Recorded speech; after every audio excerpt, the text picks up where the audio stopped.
Silav roj başê var baş hevan no çend nûçeyên ku me ji bo we berhevkirine dixwazim ji we re pêşkêş bikim destûra we em di derbarê tevî rojevê de di derbarê vê pêvajoya li Bakurê Kurdistanê Tirkiyeyê de hin nûçe hene em derbasî Rojavayê Kurdistanê dibin li wê derê hin guhernên bingehîn hene sîstema kantonal ku em gelek li ser xebitî bûn me serê xwe serê şandibû me gelek hêvî di xwe de hewandibûn mixabin bi dawî bû ew sîstema kantonal êdî rêveberiya niha bi Şamê ve tê girêdan yanî pergala îro ya li Sûriyê çawa be êdî li Rojavayê Kurdistanê jî rewş ew e ama di dilê me de em tim dibêjin Rojavayê Kurdistanê yanî Bakur Rojhilatê Sûriyê ew pergal êdî bi dawî dibe.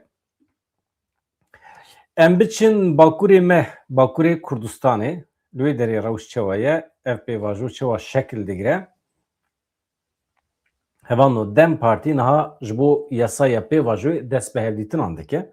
Dem Partî ji bo yasaya çarşûvê amedekariyan dike ku bi partiyên siyasî yên li meclîsê û yên derve meclîsê re yek bi yek hevdîtinan pêk bîne. Arman çi ye? Arman çinekî wana şiyar bike, agahiyan bide wan, yasaya çarşûvê ji bo vegera gerîla be, ji bo endamên PKK yên li derveyê wele dibe. Lê kes behsa valakirina zîndana nake. Divê çarçova vê pêvajoyê de hevan heqeten ji vegera kesên li derveyê welê girîngtir pêşî kesên di hepsê de divê serbest werin berdan. Yani mantıqîne ew e. Yani pêşî kesên hatine girtin, kesên ku dewleta Tirkiye û sucba îlan kirine divê ew werin berdan paşê însanên li derve hinekî hêvî bibin xwedî hêvî û vegerin. Yani hatta Selahaddin Demirtaş da hapse de be insanekî yani Osman Baydemir ve çawa vegere Tirkiye. Ya çima vegere? Osman Baydemir şu xana pirse ya çim marifetê min hene ji Selahaddin Demirtaş zêdetir. Çima ez dikarim serbestî vegerim Tirkiye û neyim girtin çima Selahaddin Demirtaş da hapse de be. Çima yani. Em her du jî rêvebirin me bi hevra dest bi xebatê kiriye hatta Osman Baydemir wextê di nava xebatan de bû Selahaddin Demirtaş hê ciwan bû yani. Niha em binêrin xebatên Dem Partî wê ber bê ku derê ve diçin. Yani ez di vê qenaatê de me ev hêza we ya ku hûn di vê derê de nîşan didin şîroveyên we wê karibe bandor li fikrê siyasetmedarê me bike. Yani hûn hem de adaletê de hem de hukukê de hem de siyasetê de heta ku mantık tune be tiştekî bi ser nakeve. Beriya her tiştî mantık.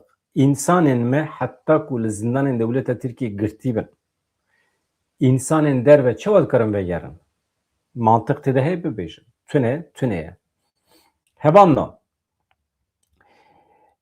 Endamên şandeya İmraliye ya Dem Partiye Pervin Buldan, Özgür Faik Erol, Mithat Sancar piştî du mehan ji bo dîtin Abdullah Öcalan çûn greva İmraliye li gorî nûçeyê Ajansa Mezopotamyayê de pêşnûmeyê de hinek xal hene ev qanûnek ku were meclîsê hatiye meclîsê jî lê hê li ser nîqaş nehatiye kirin. Niha navî pêşnûme yasa tê de hin xal hene ku li ser wan li hevhatin çênebiye. Ne AKP gotiye erê, ne MHP gotiye erê, ne jî em nizanin ka Abdullah Öcalan li İmraliye gotiye erê yan na. Em hê jî tam nizanin. Rayedarên AKP pêşniyaz kirine ku ev pêşnûme yasa piştî girtina parlamentoyê were Rojavê. Mesela dixwazin dereng bixînin. AKP çima dixwaze dereng bixîne? Ji ber meseleya li Rojhilatê Kurdistanê, İranê. Yani dibêjin ka em bindirin mesele ber bê ku derê ve diçe. Eger mesele li gorî menfaetên Tirkiye şekil bigire, konjonktûra siyasî ya Rojhilata navê, wê demê peyna xwe li pêvajoyê dixe. Eger bibînin ku dikevin zorê ew ê dîsa xwe bispêrin Kurdan. Rewşekî bi vî şeklî ye. Rayedarên AKP ji ber vê yekê xwestine ku parlamento were girtin, dema ku parlamento girtî be pêşnûme li komisyona dadê li parlamentoyê were guftûgo kirin.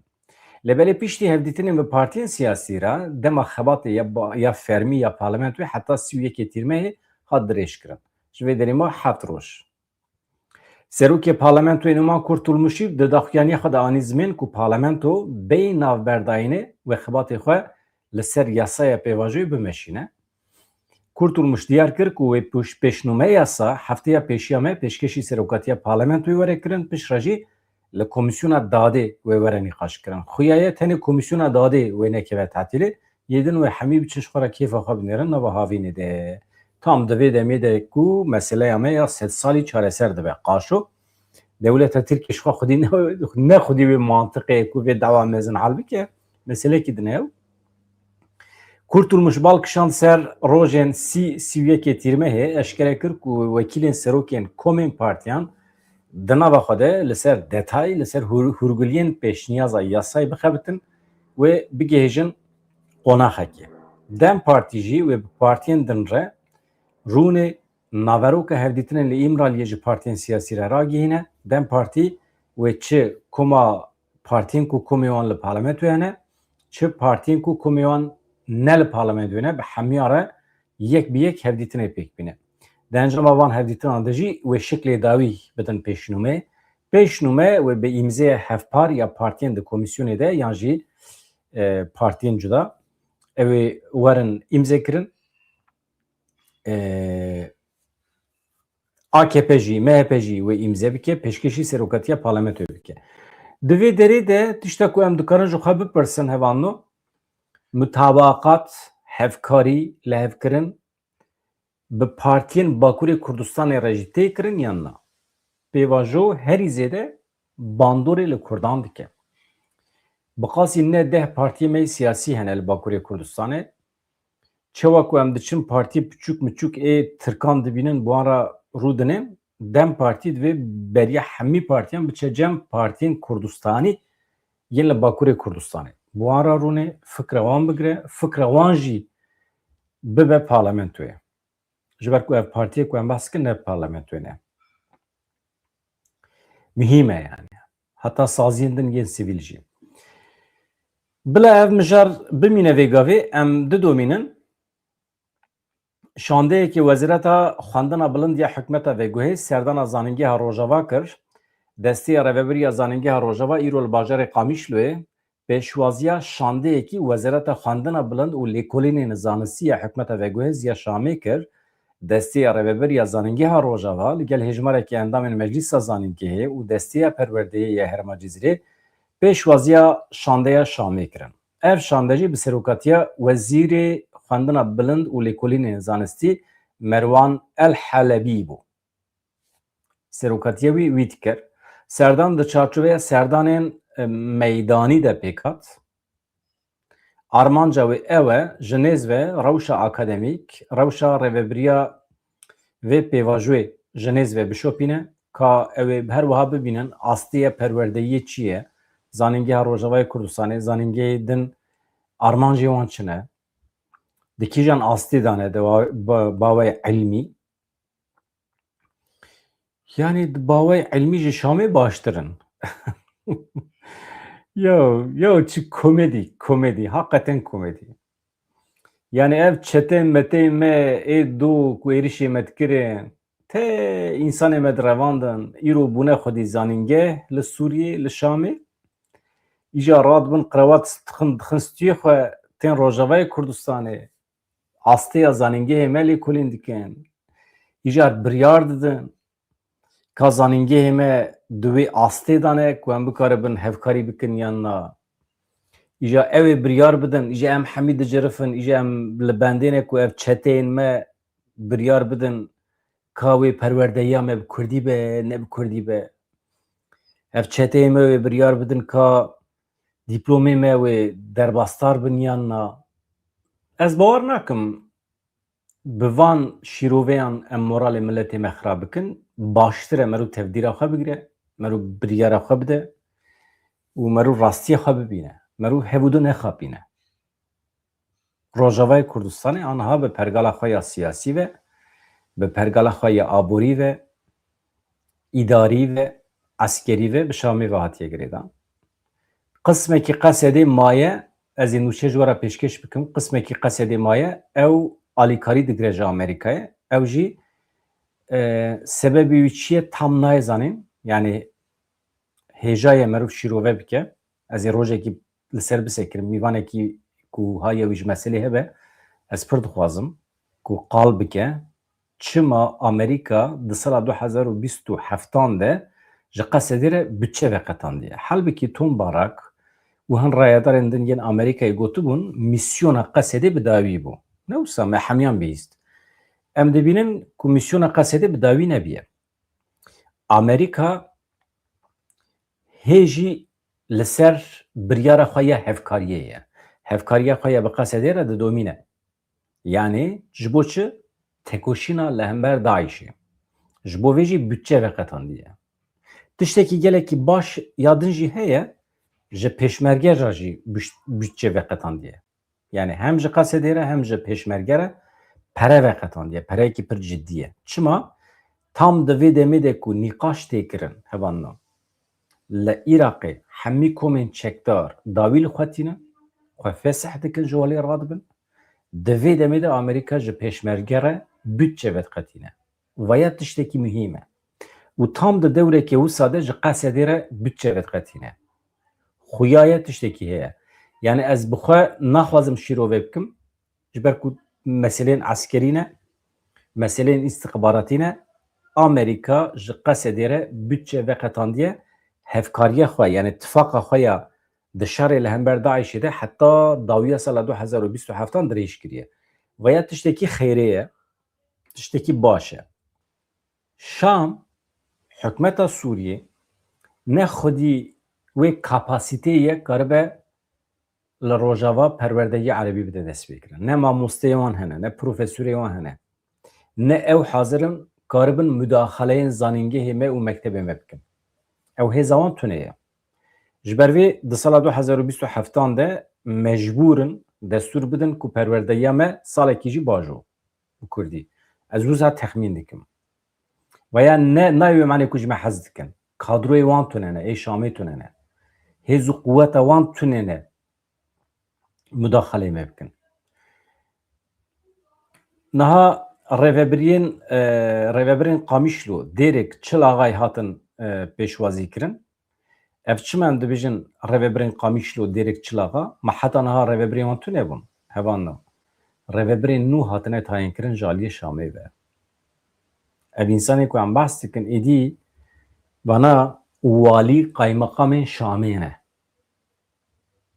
Çawa ku waliyê Hesekê hat diyarkirin ji aliyê Şamê ve ana ev jî êdî hûn dikarin bibêjin müdîriyeta giştî ya îdarê, hûn dikarin bibêjin qaymeqam li gorî pergala Tirkiye ne? Li gorî peymana 29 çile xebatên entegrasyonê di navbera Rojavayê Kurdistanê hikûmeta Veguhêziya Sûriyê de didomin. Rêveberên herêma Qamişlo dêrek Çilaga hatin erkdar kirin. Wextê ku em dibêjin rêveberên wan herêma hatine erkdarkirin, tevê manê ku sîstema berê a kantonal, kantonên Rojavayê Kurdistanê hemî hatin betal kirin, pergaleke li gorî Şamê hatiye dîzayn kirin û di çarçova vê pergala nû da ku normal em li dijin, normal gerek ne navendî be, gerek Rojavayê Kurdistanê bi serê xwe biya rêveberiyekê xwe ser biya, Şam jî li gorî xwe cuda biya. Li cem me hûn zanin ji bo hevserokatiyê pir însanan hebû dişikand. Gotin xeta me ya sorê em tavîza nadin. Heta li Bakurê Kurdistanê di şaredariyê de hûn zanin hevserokatî heye ne? Yek jine yek mêre. Vaya di kevneşopiya me ya siyaseta me ya 30 salê dawiyê de asteyekê giring bû, destkeftiyekê giring bû. Jin û mêrekî hevserokatî ya qaymeqam be, walî be, fiq nake ku derê dibe bila bibe, cî ku rêveberî di destê me de be hevserokatî heye. û ji bo vê pir însanan hebû dişikand.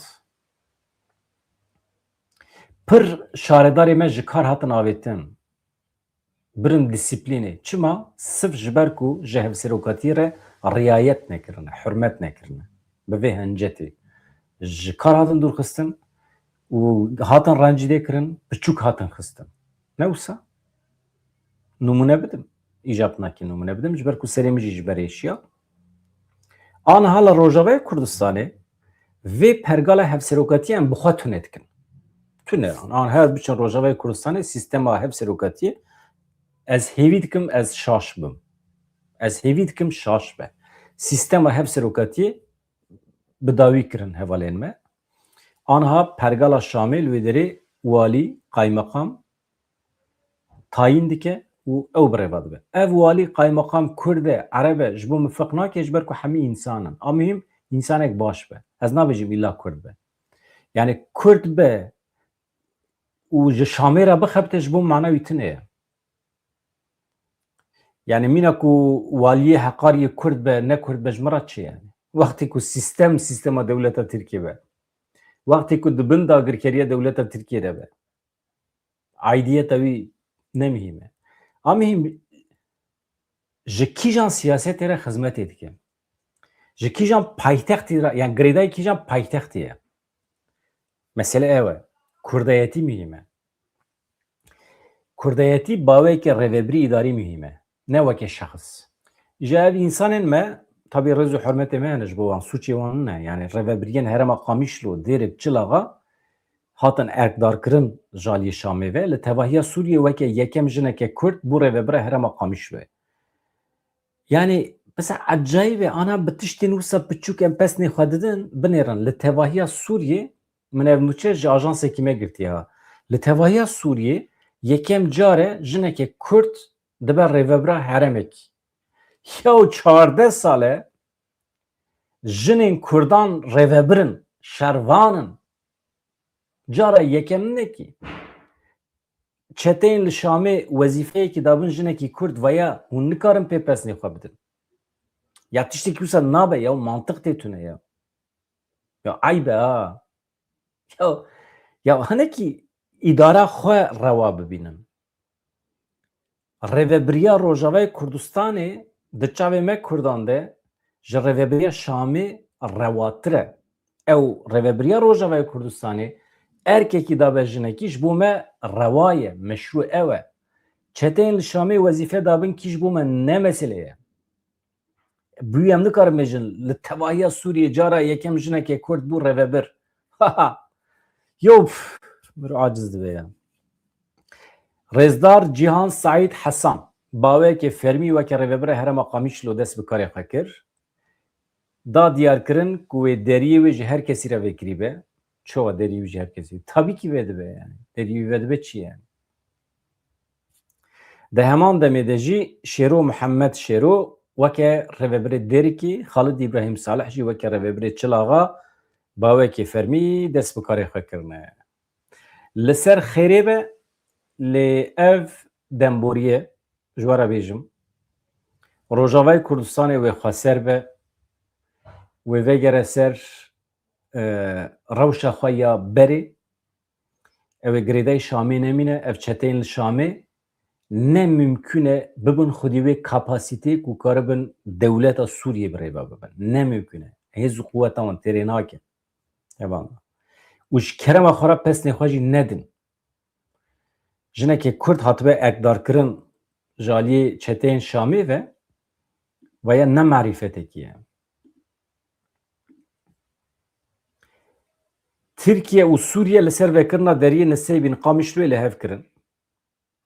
Tirkiye welatê dagirker e, Sûriye welatê dagirker e li ser vekirina deriyê Sînor Nisêbîn Qamişloyê bajarekî ye. Nisêbîn Qamişlo her du jî bajarekî ne. Yani pizmamekî li viyayê Sînor maye, pizmamê din li viyalî. Birayekî li viyalî maye, birayekî li valî maye. Bajarê Kurda kirine du perçe, Sînor xistine navê û Sînorê me jî ve dikin ji bo bazirganiya xwe. Ne ji bo me.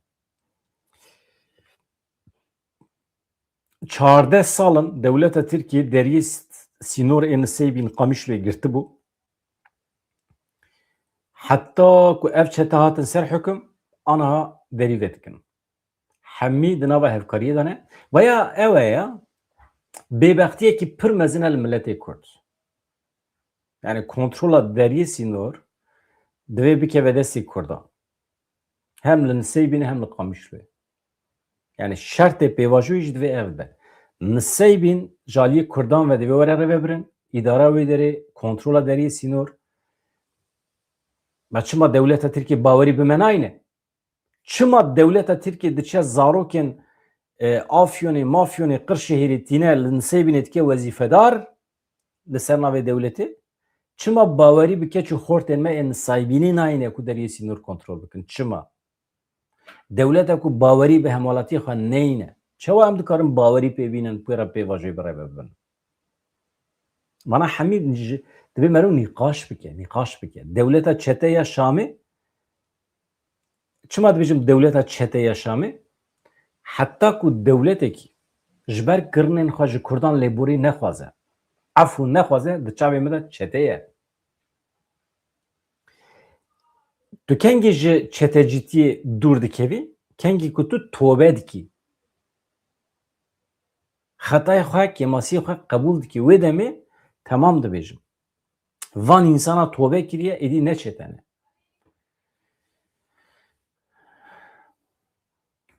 Rast e ne rast e? Ji kerema xwe re binivîsînin ya. Heqeten binivîsînin. Wezîrê Bazirganiyê Tirkiye Ömer Bolat ragihand ku xebatên vekirina deriyê Sînoriyê Nisêbîn Qamişloyê di navbera Bakur û Rojavayê Kurdistanê de didomin. Bolat diyar kir ku wan bi rayedarên Sûriye re li hev kirine ku heta dawiya îsal ew derî wê vebe. Wezîrê Bazirganiyê Tirkiye Ömer Bolat doh li Enqereyê bi serokê saziya gümrük û deriyên Sînoriyê Sûriyê Kuteybe Ahmed Bedewî û şandeya Sûriye re civiya. Bolat di civînê de anî ziman ku her du hikûmet wê dîwarê bazirganiyê de di nava hevahengiyekî nêzik de bin. Ev yek li gorî fermanên Serokkomarê Tirkiye Recep Tayyip Erdogan û Serokkomarê Sûriye Ahmed el-Şara birêve diçe. Armanca bazirganiyê ew e ku her du welat di nava xwe de bigihêjin 10 milyar dolarî. Bolat balkişand ser serkeftinên aborî yên piştî asayîbûna pêwendiyên bi Sûriye re, piştî guherîna li Sûriye, di sala ewil de em bi hev re gîştine asta 4 milyar dolaran bi mesela bazirganiyê de. Ev yek têwateya zêdebûnekê ji sedî çilî armanca me ew e em di demekî kin de vê rêjê derxînin 10 milyar dolaran. Ê min îtiraza min tune ji vê bazirganiyê re milletê me Rojavayê Kurdistanê eger jê fayde bibîne ew jî bi kamyon û tiran bikaribin berhemên xwe derbasî Bakurê Kurdistanê bikin, berhemên Bakur derbasî wê derê bikin. Çûyîn hatin çêbibe ji bo milletê me pir baş e. Ez vê ra îtiraza min tune ye. Yani mesela aborî universel e, gerdûnî ye. Ticaret gerdûnî ye. Vira da ne problem e. Ereb jî dikarin wê deriyê re biçin werin, Kurd jî dikarin biçin herin werin. Şirketên me dîwarê enerjî ve guhestin avakirina jêrxanê de bi rayedarên Sûriye re ji nêz ve dixebitin. Dibe mesela borî Komîteya Gümrükê ye hevbeş avakir. Em ê xebatê xwe dibin vî banî de bimeşînin. Bazirganiya transit û xebatên hêla trenê jî hene. Niha ev deriyê ku wê vebe, deriyê Nisêbînê ew ê tir û kamyon barhilgir hemî derbasî Iraqê jî bibin. Lê problem Başûrê Kurdistanê zerar dike. Deriyê İbrahim Xelîl wê ji faaliyetê derkeve, faaliyeta bazirganiyê mixabin. Wekî din çi dibêje balkişandiye wezîrê Tirkiye yani balkişandiye ser bazirganiya deriyê Sînoriyê bi Sûriye û Rojavayê Kurdistanê re dibêje di ser deriyê Sînor ê Cilvegöziyê Hatayê û Kaniya Xezalan re ji bo Iraq, Kuveyt, Libnan, Erebistana Suudî, Ürdünê bazirganiya transit tê kirin. Rojane nêzîkî 300 kamyon balhirgir tir yani divan derya re derbas dibin. Li ser rewşa deriyê Nisêbîn Qamişloyê jî di navbera Bakur û Rojavayê Kurdistanê de got em bi hev re dixebin ku deriyê Gümrükê ê Nisêbîn Qamişloyê di demekî herî nêz de were vekirin. Xebatên me ji bo trenê jî heye. İslahiye meydana Ekbezê deriyê wê Gümrükê jî hene didomin. Bazirganiya me wê ji vir û pêve xurttir bibe. Tren jî baş e ji bo çûyîn hatinê jî ji bo evê jî transport. Wekî din ka em bijin çi agahî dide em hema vê nûçê derbas kin. Yani dibe heta dawiya îsal em ê vê meselê hal bikin. Ev derî wê heft rojan vekirîbe 24 saetan. Baş e. Niha hala hazır di navbera Sûriye Tirkiyeyê 6 deriyên Sînor hene. Bi hemû kapasiteya xwe dixebitin. Ji van deriyan 5 hebê wan hem ji bo bazirganî hem ji bo rêviyan vekiriye. Demekî nêzik de nisêbîn Qamişlo jî wê vebe hêjmara deriyên me wê bibe heft. Dibêje Rayedarê Dewleta Tirkiye. Evan no. Ev ya aqas bese. Em zêde dirêj nekin. Anha yek ji welatên ku li Kurdan terörê dimeşîne ser Kurdan Dewleta İranê ye mixabin hêjî bi darbekirina welatiyan dixwaze wisa millet bitirsîne. Ji duh ve Dewleta İranê 4 kes bi dar vekirin. İreç İbrahîmzade 37 salî ye ji xelkên parêzgeha Îlama Rojhilatê Kurdistanê ye Kurd e. Li gorî çavkaniyan İreç İbrahîmzade di 23 Cotmeha 2023 de hatibû girtin. Ji aliyê dadgeha parêzgeha Îlamê ve cezayê darvekirinê lê hatibû birîn. Wekî din dibêjin di aynî rojê de cezayê darvekirinê ê girtiye bi navê Elî Ehmed Yusufî li zîndana navendî ya parêzgeha Kermanê hatiye bicîhanîn. Ew Elî Ehmed Yusufî jî ji gundê Çah Murat ê bi ser bajarê Kuhnûcî ye, niştecihê bajarê Cîrfet e, girêdayê Kermancînê. Kerman. Girêdayê bajarê Kermanê ye. Ev kes berê ji alî hêzên ewlehiyê ve hatibû girtin paşê jî ji hêla dadweriya Îranê ve cezayê darvekirinê lê hatibû birîn. Wekî din girtiyek ji xelkên Meşhedê heye bi navê Elî Murşîd. Bila navê wan bikeve qeyda hevalno ji bo wê ez dixwînim. Rêz û hirmeta me bila ji bo wan însanên me ê darvekirî hebe. Ew heye Elî Murşîd hatiye bi darvekirin. Ahmed Şikoyan 38 salî ye yek ji xwepêşandarên ew ye meha çile sala boriyê ayî sale li Tehranê hatibû girtin. Li girtîgeha Qazel Hisarê ê kerecî girtiye anha. Ew nehatiye darvekirin.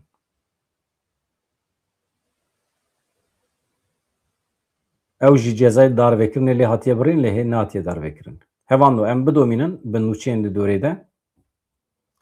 Ew mesela ku gewadim bahs kiriye ji were bahs kir mesela Qesedê. Meclisa Nûneran ya Amerîkayê proje yasaya parastinê ya ew bütçeyek eşkere kiriye, kabul jî kiriye.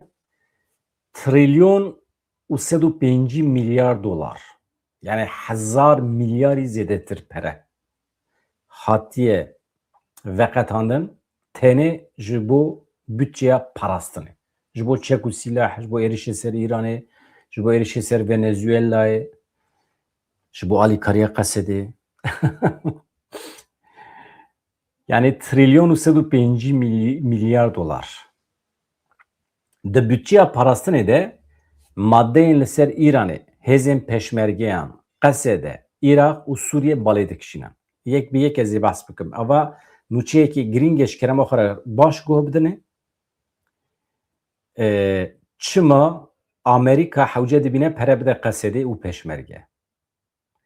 Meclisa Nûneran ya Amerikayê de rûniştina duh de bütçeya parastinê ya sala 2027 qebûl kir.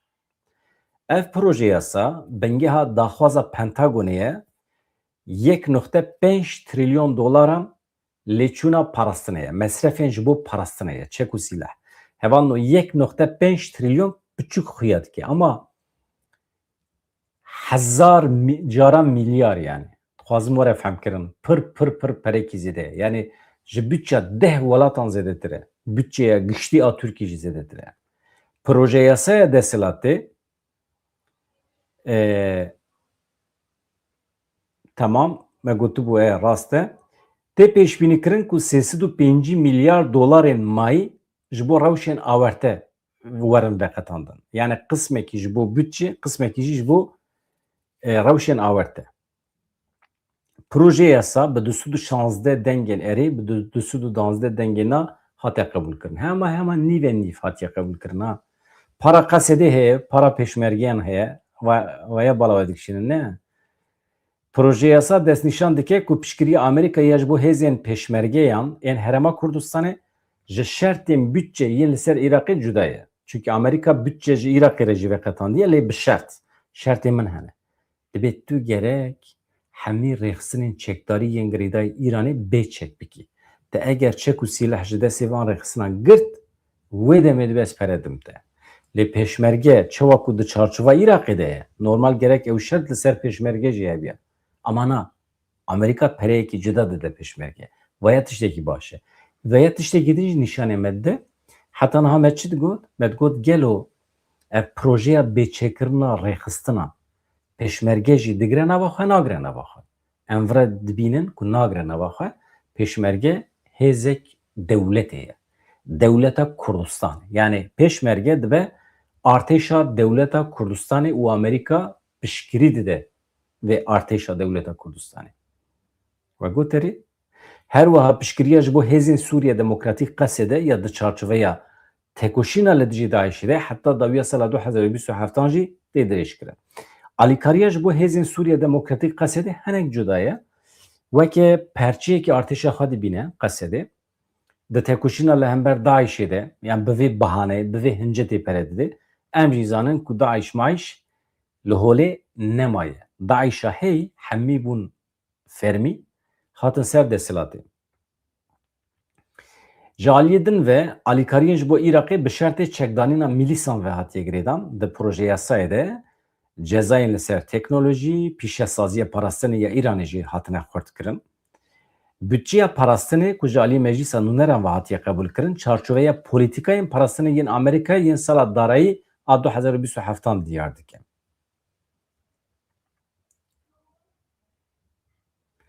Pentagonê bi giştî daxwaza 1.5 trilyon dolaran kiriye. Proje yasa hîn nebiye yasa, tenê projeyekî ye, ji bo vê yekî divê Senato jî aynı metnê qebûl bike, paşê jî Donald Trump vê projeyê imze bike ji bo ku bibe qanûn. Alîkariya ji bo Iraqê çawa ye şertê wî, li gorî proje yasayê perwerde alav piştgiriya leşkerî ya Amerîkayê ji bo hêzên ewlehiyê yên Iraqê heta dawiya sala 2027 tê dirêjkirin. Ji sedî 75 fona ewlehiyê ya ji bo Iraqê hatiye veqetandin wê neyê dayîn. Baş e, qismekî tê dayîn, qismekî jî nayê dayîn. Çiqas sedî 75 nadin Iraqê. Bi şert e ew. Ev pere kengê tê berdan dema ku Wezîrê Parastinê ji Kongrê re raporekî bişîne û diyar bike ku ev şert hatine bicîhanîn. Yani teyîd û tespît. Şertên Iraqê hatine bicîhanîn. Ji bo çekdanîn û belavkirina komên çekdar yên li dervê kontrola dewletê gavên ciddî werin avêtin. Bütçeya pêşmergeyan ji van şertan cuda ye. Yek ji madeyên herî giring yên proje yasayê jî li ser hêzên pêşmergeyan bû. Hat femkirine ne tenê bêçekirina hêzên derveyî hikûmetê, derveyî kontrola hikûmetê, ambargoyekî jî li ser Îranê heye. Mesela binêrin. Amerika'yı binêrin. Amerika ji Iraqê re dibêje ji bo ez pere bidim te, gerek tu ambargoya min a li ser Îranê di pratîkî de pêk bînî. Gerek tu tekiliya xwe ya aborî, siyasî ya jî çi dibe bila bibe Amerika çi bixwaze yani. Dibe tu bi Îranê re sînordar bikî. Ama tiştekî jî heye, Serokwezîrê Iraqê ji Amerîkayê vegeriya, çend roj derbas nebû çû Îranê. Anha li Îranê ye. Nûçeyê ji we re pêşkêş dikim. Çima çû Îranê? Ew ê çi nîqaş bikin? Li Amerîkayê 45 peyman imze kirin. Yani ceme serhedê em dibêjin kap. Ew bendê ku em dixin stûya heywanan girê didin, navî kap e. Tamam? Kapê reveberiya Iraqê di destê Amerîkayê de ye ana. Berê ne wisa bû. Berê qismekî di destê Îranê de bû, qismekî destê Amerîkayê de bû, hinek tevlihev bû. Ji kerema xwe re ji bîr nekin hevalê ku nebûne abone bibin abone em vê kanalê hinek pêş bixin pêdiviya Kurdan bi kanalê mîna ême hene pêdiviya me jî bo heye. Ew ji bîr nekin pir kêfxweş dibim. Gelek spas dikim. Hevano, baş e bütçeya pêşmergeyan dervayê van şertan e. Li gorî metna yasayê astengên bütçe şertên ku ji bo hêzên ewlehiyê yên Iraqê hatine danîn و ji bo hêzên pêşmerge ên Herêma Kurdistanê neyên bi cîhanê. Weke dewletekî cuda tê hesibandin. Ev sererastkirin nîşan dide ku Amerîka piştgiriya xwe ya eskerî, ekonomîk ya ji bo pêşmergeyan ji nîqaşên milîsên li Bexdayê cuda dinirxîne. Li Sûriye piştgiriya ji bo Qesedê heta dawiya 2027 didome, li gorî vê yekê piştgiriya perwerde, alav, operasyonan ji bo Qesedê ve heta dawiya sala pêşiya me jî bidome. Xweş e, baş e. Niha enerjiya nüklerî çi ye hevano? Yek ji hencetên Amerîkayê ji bo êrişa ser Îranê çi ye? Mesela nüklerîn ne? Uranyumlu ne? Ecêb e. Dewletên Yekbûyî Amerîkayê ragihand wan bi Erebistana Siûdî re li ser enerjiya nüklerî peymanekî imze kiriye. Peyman di navbera Amerîka Erebistana Siûdî de wê ji kongrê re wereşandin. Eger kongre di rûniştinên xwe yên not rojî de dengên redkirina wê komê neke, eger dengên redkirina wê dernexe kom neke, peyman wê bikeve meriyetê. Peyman çi ye hevano? Peymana ku eger bikeve meriyetê rê dide Erebistana Siûdî ku uranyumê dewlemend bike, bermayiyê nüklerî ji nû ve bikar bîne ku du rêyên potansiyel yên pêşxistina çekekê nüklerî ne. Yani ew tişta ku bû sebebê şerê li hember Îranê aniha bi destê Amerîkayê li Erebistana Siûdî tê pêşxistin. Çima? İdî bi temamî teslîmê Amerîkayê bûye. İdî Amerîka aniha bi xwe bi destê xwe bi peyman imze dike bi Erebistana Siûdî re çekên nüklerî dikarin hilberînin. Ev jî bila bibe paradoksek siyaseta rojlata navîn. Niha Donald Trump difikire ku di rojên pêşme de li hember Îranê êrişekî pir mezin bide dest pê kirin. Daxuyaniyê Trump xilas nabin. He, rojxwara tiştekî dibêje. Donald Trump ragihand ku ew baweyekî ciddî li ser destpêkirina şerekî berfireh yê li Îranê difikire û hîşyarî da êrişa ku ew ê pêk were wê gelekî mezin be. Dibe ez li ser êrişekî mezin difikirim. Mezintir ji her tiştê ku berî hatiye kirin. Ez nêzîkê biryardanê me em bi temamî ji bo wê amade ne. Serokê Amerîkayê destnîşan kir ku Îran dixwaze danûstandinan bike, lê di vê qonaxê de ne amade ne ku peymanekî imze bikin. Ya gav bi gav vana pêş dikevin. Rojên ku şerê li hember Îranê dest pê kir, Donald Trump ji gotina şer ew qas ditirsiya, ji qanûnê ditirsiye di rastî de, ji ber ku Donald Trump weke serokê Amerîkayê nikare bi tena serê xwe biryara şerekî li hember dewletekî din bide. Çi dibêje? Ev operasyon e. Dewleta Amerîkayê, dewletên Yekbûyî Amerîkayê li derve dikare operasyona bimeşine, lê ne şer. Şer divê biryara kongrê hebe. Niha êdî wisa ji xwe razî ye, bê minnet e, êdî dibêje şer e. Bi tena serê xwe êdî biryara şer dikare bide.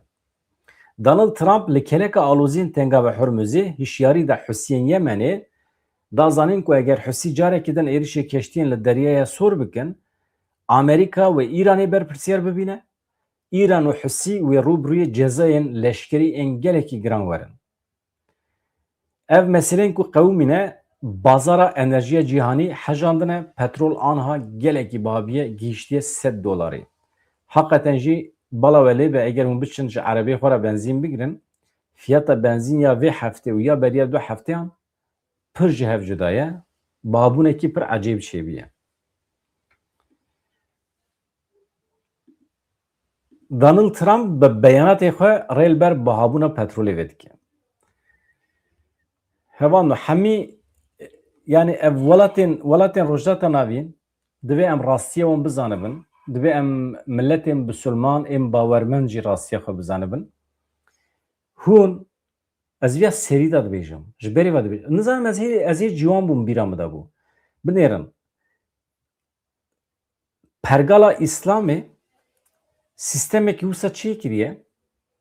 Her insanekî bisulman mecbûr e di jiyana xwe de qet nebe carekî biçe Erebistana Siûdî, xalwê derê dawşîne mal û milkê xwe nanê cîranê xwe ê zarokê xwe perê xwe biçe li Erebistana Siûdî dawşîne û were û ew zarokên zübbe ê Erebistana Siûdî jî bi wan perê heciya êdî ser xwe dikin bin xwe dikin diçin xerc dikin dibin milyarder.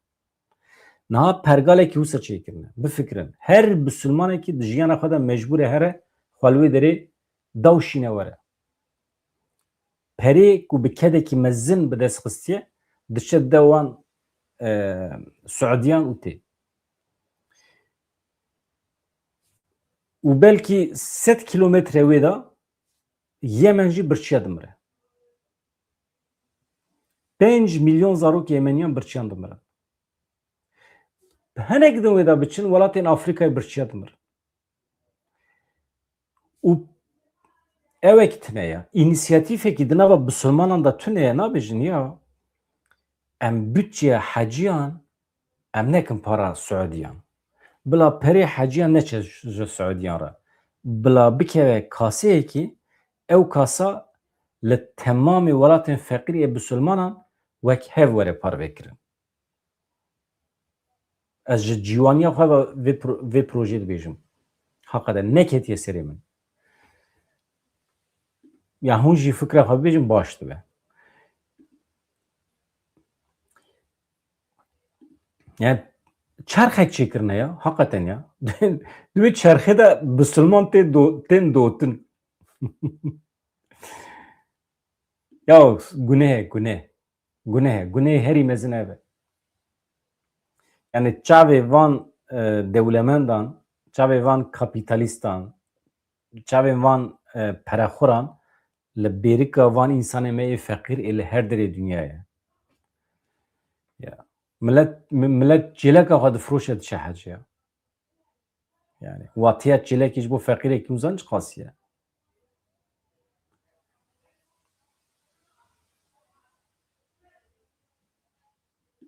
Ha min ev ji were pêşkêş dikirine piştî Trump. Serokwezîrê Iraqê li Tehranê ye mijarên sereke ewlehî û aborî ye ez vî hinek zû bixwînim ji were. Serokwezîrê Iraqê Elî Zeydî ji bo guftûgokirina hinek mijarên wekî enerjî, aborî û ewlehiyê çû Tehranê paytexta Îranê.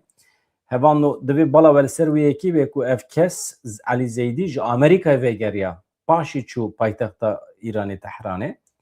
Ofîsa Serokwezîrê Iraqê li ser mijarê daxuyaniyekî belav kir. Dibêje têda Serokwezîr Elî Zeydî aniha li Tehranê ye. Çavlereyê ku bi rayedarên herî bilind ên Îranê re bicive di wan civînan de dosyayên stratejîk hene wê werin guftûgo kirin. Serokkomarê Îranê Mesûd Pezîşkiyan doh beşdarê civîna Komîsyona Hevbeşiya Hevkariya Aborî û Iraq û Îranê bû. Çûyîna Zeydî wekî bûyerekê pir giring û xala werçerxane di tekiliyên dualî de binav kir. Mesûd Pezîşkiyan dest nîşan kir. Tekiliya Bexda û Tehranê xwedî konên dîrokî ne, xwedî kokên dîrokî ne, xwedî kokekî çandî û oliyê jî wî anî zimên ku ev qonax dikare bibe destpêka serdemeke nû ya hevkariyên stratejîk. Ya vana henekê xwe bî însana dikin ya. Ya Elî Zeydî ji Amerîkayê vegeriye ye hevkariye çi? Bahsa kîjan hevkariyê dikî ya?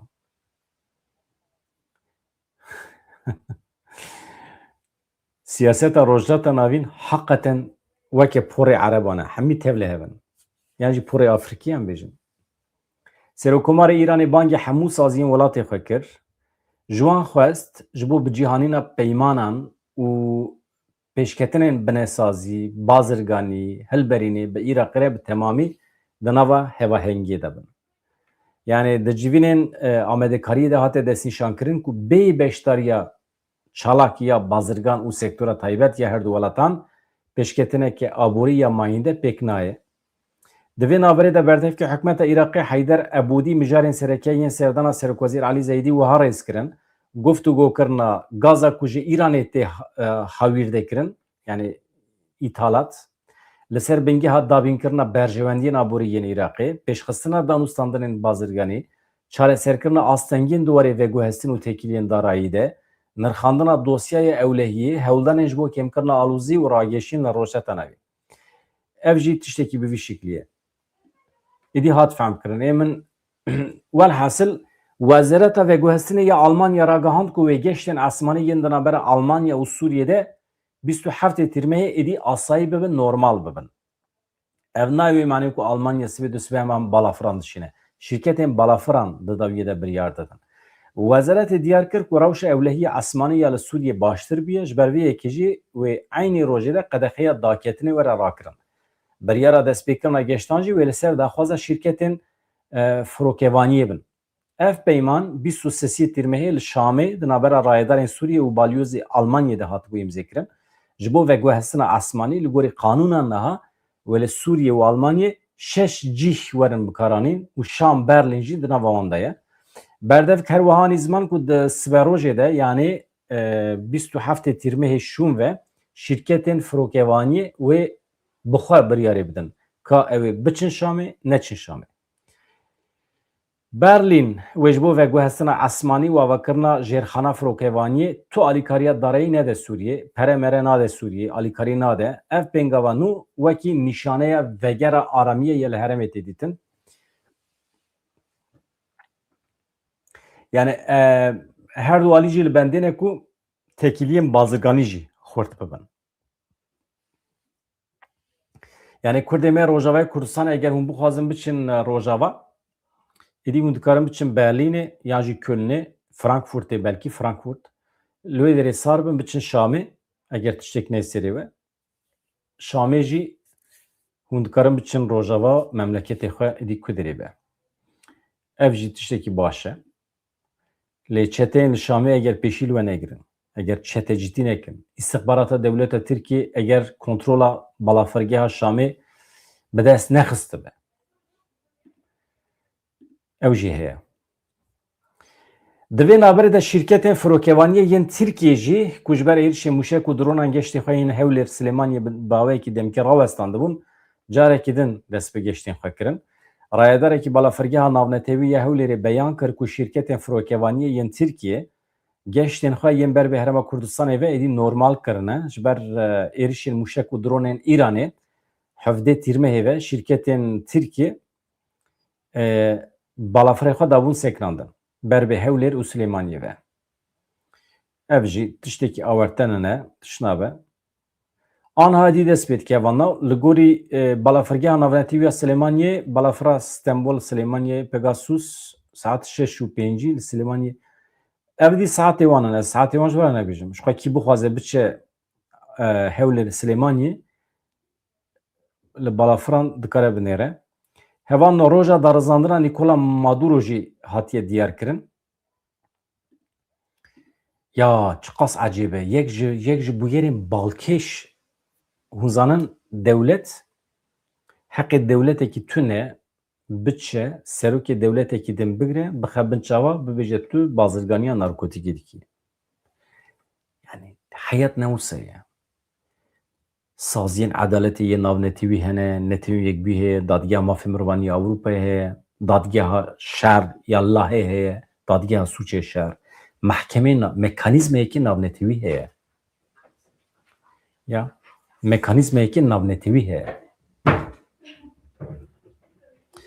Lê Amerîka hemî mekanîzmeyên navnetewî xiz bilningê xwe bi alîkariya kesên hevalên Maduro ê li Venezuelayê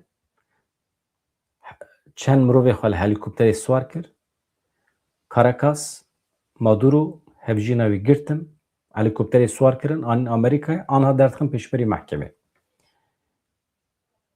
Waya normal di hukukê de tune ye cêwî. Wî rojê min ji we re analîzek pêşkeş kiribû. Di sîstema dewletan de hevanna yerarşî tune ye. Yani tu dewletekî ne di ser dewletekî re ye. Yerarşiya ku ez dibêjim ew e. Yek di ser yekî re ye. Ne wisa ye. Dewleta herî piçûk jî mesela Bahreyn pir piçûk e. Singapur pir piçûk e. Liechtenstein pir piçûk e. Lê heqê wan bi qasî Çînê heye. Welatê herî mezinê cîhanê. Heqê wan bi qasî Rusya Amerîkayê heye. Ji ber vê yekî em jê re dibêjin sîstema kaosê. Çünkü yani ev e. Ya Vakti ku hiyerarşi tine be dibe anarşi. Anarşizm joy dereti. Yani pergaleki be hiyerarşi. J u jor tune be. İja di nava devletan de pergaleki anarşi heye ya rastî. Wekhedî heye. Ji Amerîka hemî bin pê kir, xwe wekî şefê dewletê dibîne, xwe şefê dünyayê dibîne. Çû camêr û jina wî girt, anî avtiye hepsê, ka em binêrin. Dîroka darizandina serokê berê yê Venezuelayê Nicolas Maduro li Amerîkayê hatiye eşkere kirin. Dadwerekî federal yê Amerîkayê ragihand ku darizandina serokê Venezuelayê yê ku ji kar hatiye dûrxistin Nicolas Maduro. Hevjîna wî heye xanim Silvia Flores bi suçê bazirganiya narkotîkê wê di yekê hezîrana 2027 de dest pê bike. Li gorî Reutersê yani salekî din yani salekî din. Maduro bi cilên girtîgehê li dadgeheke Manhatanê xuyabiye li gel hevjîna xwe bi tawanên komploya terorîzma narkotîkê bazirganiya kokaînê re rûbirû ye. Her duyan jî tawan ew suçê xwe red kirine. Eger Maduro were darizandin dibe ku bi cezayê hetayê re rûbirû bimîne. Dozger dibêjin ku her duyan meqamên xwe ên li jorê hikûmeta Venezuelayê ji bo hêsankirina sewqiyata kokaînê bikaranîne. Parêzerên Maduro dibêjin ew ê berî destpêkirina darizandinê pêşniyazekî ji bo betalkirina dozê pêşkêş bikin. Niha vira da mantık tune hevan no? Dîsa mantık kême. Çima mantık kême? İnsanekî mîla Nicolas Maduro serokê Venezuelayê di meseleyên siyasî de hevkariya wî ye bi Tayyip Erdogan re ji bo me Kurdan tiştekî xirab e. Lê çi dibe bila bibe serokê milletekî ku bawekî meşrû hatiye hilbijartin herçend hin şik û şüphe hebe jî dewletekî din nikare wî bavêje hepsê û sûcbar bike. Em dizanin ku li welatên Amerîkayê elatîn pir serokên dewletan hene di bazirganiya narkotîkê de hevkar in. Rê li ber wan vedikin. Pir rêxistinên çekdar hene bazirganiya narkotîkê ji xwe wekî karekî şoreşkerî dibînin. Îja wextê ku mesele were ser mesela sûç ji Nicolas Maduro zêdetir pir serokê dewletan hene ji firotina narkotîkê zêdetir zirar dane mirovahiyê, însan kuştine. Tu çima mesela pêşî li firotina narkotîkê digirî? Çima? Çünkü zirar dide însan.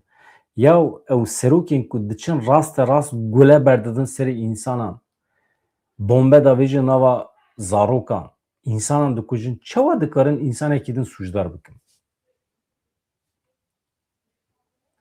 Yani tiştekî bi vî şeklî jî ev jî nakokiyekê, nakokiyên rojhilata navîn, ev jî nakokiyên Amerîka û Amerîkayê Yelatî ne.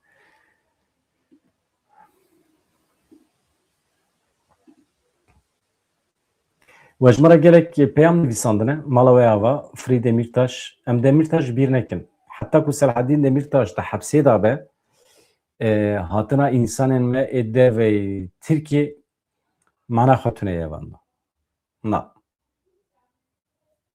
Dibe însanên li zindanê serbest birin berdan. Ew seye. Hûn gelek her hebin hevan no. Ji kerema xwe re ji bîr nekin. Bibin abone, vê kanalê bi pêş bixin. Ez nûçeyên deqeya da wî jî binêrim. Çi hêç tune? Guterres diçe Sûriyê gelo ew Mazlûm Abdî re bicive. Yani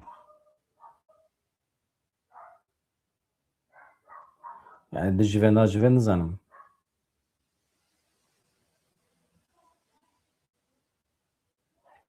Di vê naberê de dayîkek me hebû hevan no. Vîdeoya wî hebû. Ez vîdeoyê bu ara par vekim deqekî. Dayîkek me hebû gayî wî bû çîleka wî miribû gelek li ber xwe ketibû. Aniha em pê dihesin ku şûna çîleka wî hatiye tijîkirin. Yani xêrxwazekî çûye dayê.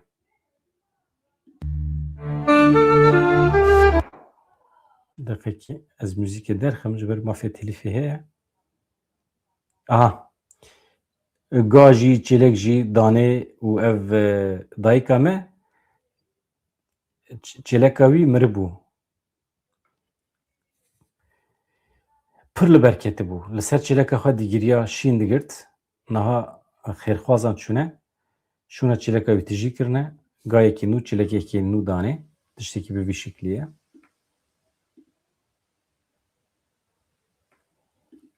Bu ara xuya nekir. Ka qaşûk nîşanê we dida.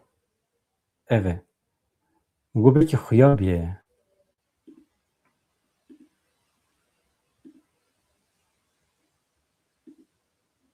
Ev e. Ev dîmenê li jor dayîka me li ser çêleka xwe wextê dîgire. Ev jî jêr wextê ku şûna wî hatiye tijî kirin xêrxwazekî çûye dayê. Pir baş e. Nûçeyên bi vî şeklî bila tim hebin. Dilê me xweş dike.